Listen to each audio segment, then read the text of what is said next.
Okay, here's a quick review of the WordPress REST API. REST is a way that you can ask for data kind of on the fly from your WordPress server, and you can, as we will in a second, write your own routes, as they're called, to catch specific requests that you want to handle. But you can also ask for normal WordPress things through the normal WordPress REST API. And essentially what happens is you just send a URL, and WordPress recognizes that it's that kind of request because of the directory that it's addressed to, and it just supplies whatever answer is needed. So for instance, we can say acropolis.local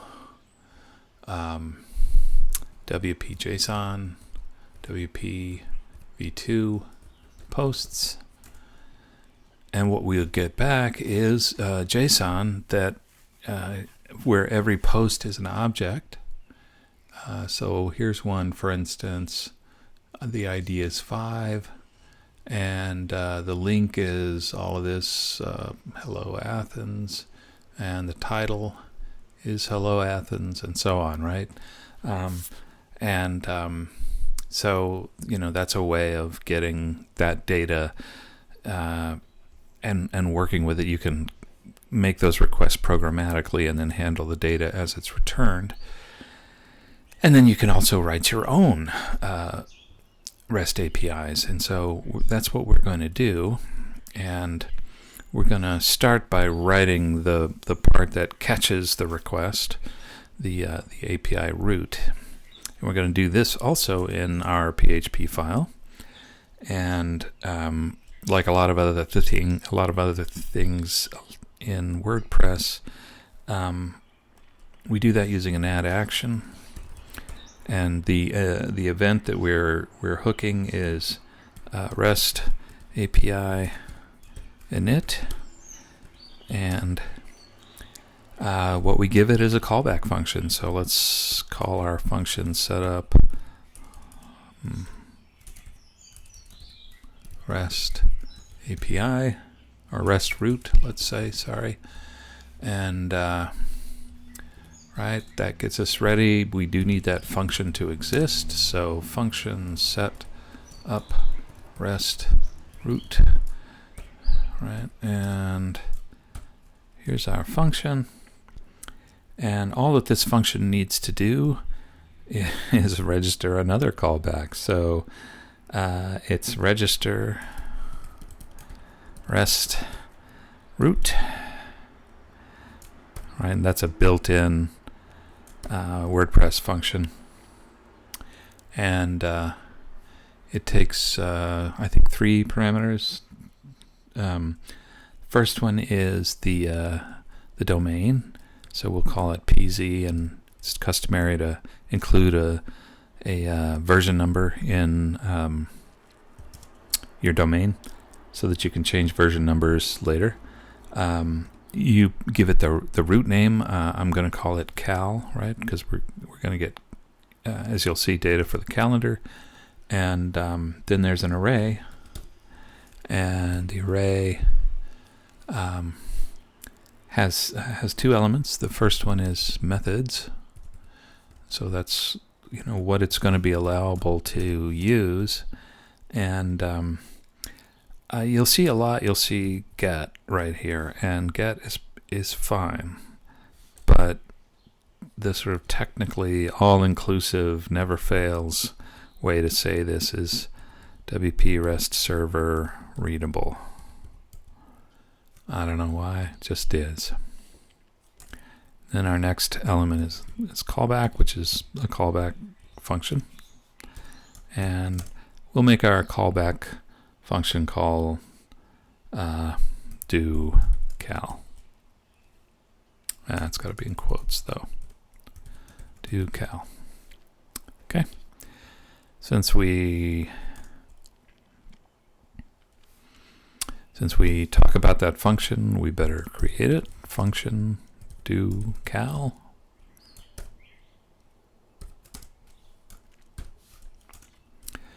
And here I'm just going to cheat completely shamelessly. What should be happening here is that this will, the idea that I'm working on here is that you click on a date in that calendar, date picker, and when you pick the date, then we query the server to see what time slots are available for that date. So we're sort of building a Calendly knockoff, right? So I'm just going to make an array.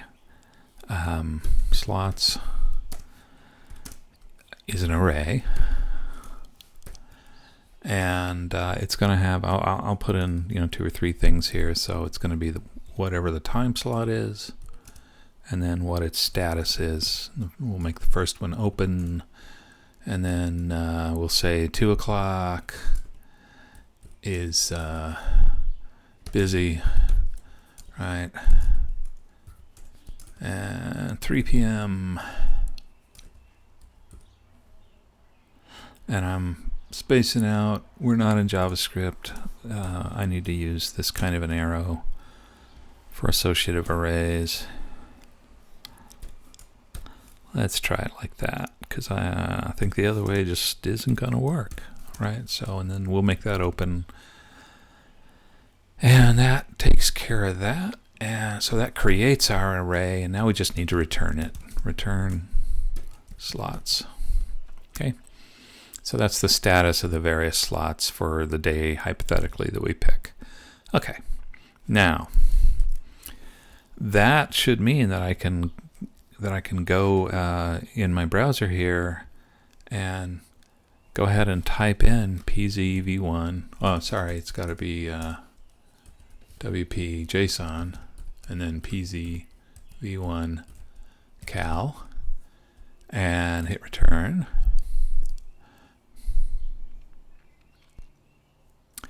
And I'll zoom this up a little bit. You can see, right, that is our array returned to us in JSON format, which is nice. And so that shows us that the root works. Actually, I'm just going to grab that root while we're here, right? Because we're about to use it. And then we can jump over to the code, and now we want to, in front-end JS, we want to go ahead and make that request. And when the moment when we want to make that request is when there's a change in the date picker in terms of which date is selected. So so we're going to use onChange, and we want something dynamic to happen, so we're going to put it in curly braces.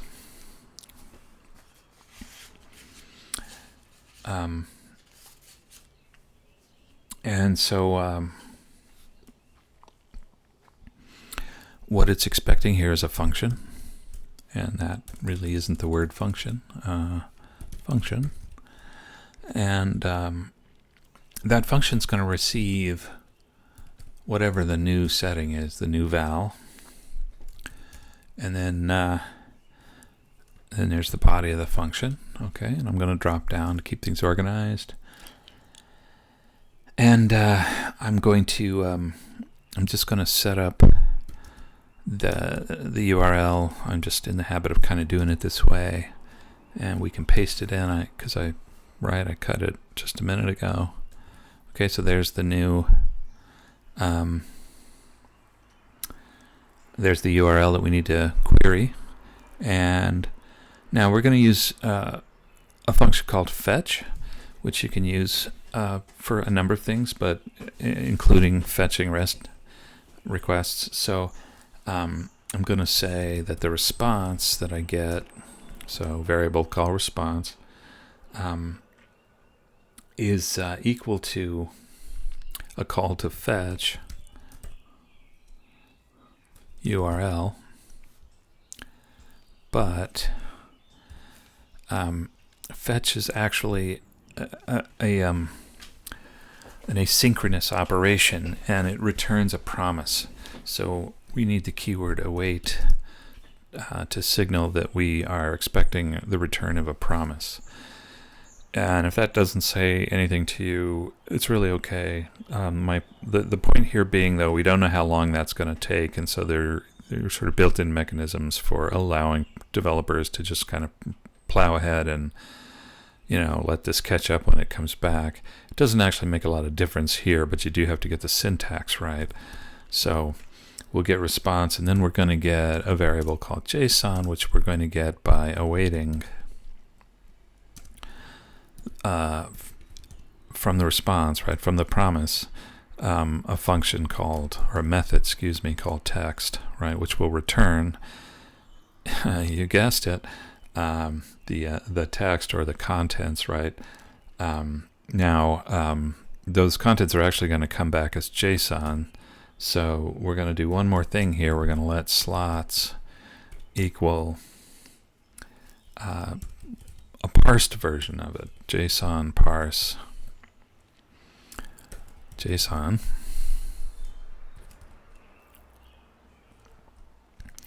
And then just to kind of keep this a manageable amount of time and quickly illustrate whether we got it or we didn't, I'm just going to console log slots, right? So not doing anything fancy with it, just establishing that we actually got it. Now apparently I have created a couple of problems. Oh, right, yeah, this is an important point. When I start using these functions that return promises and working with the promises, I'm in the world of async stuff, asynchronous requests, and I have to indicate that as a keyword that modifies the function, right? So I got to tell the world that it's an async operation going on in this function. So that takes care of that. And I need to be running npm run start. So I'll go ahead and get that going. Wait for it to run through one pass. Right, and then I'm gonna just save this and we'll see it run through again. There we go. And now when let's back up. When this page loads,